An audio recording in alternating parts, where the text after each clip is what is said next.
Salah tu. Beli emas RM732, jual balik RM671. Rugi ke ni?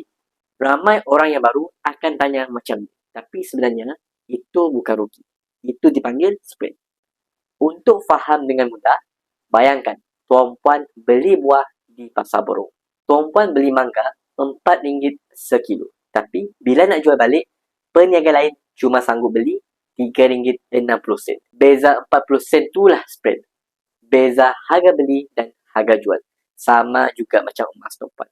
Sekarang, harga emas di Public Gold beli RM700 per gram, jual balik RM641 per gram. Beza RM59 jadi spread dia sekitar 8%. Dan di Public Gold, spread cumalah 6 hingga 9% sahaja. Spread ini adalah kos urus niaga dan benda biasa dalam dunia jual beli. Yang penting, spread ni sekali saja dibayar, iaitu masa beli. Lepas tu, emas tu milik Tuan Puan. Bila harga naik, Tuan Puan mula untung berdasarkan kenaikan harga emas. Sebab itulah emas sesuai untuk simpanan jangka masa panjang. Bukan beli hari ini, esok nak jual. Salah tu.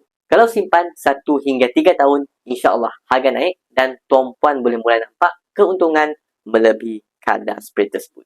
Jadi, kepada Tuan Puan yang berminat untuk mulakan simpanan emas bersama Public Gold, Tuan Puan boleh rujuk detail di ruangan komen di bawah.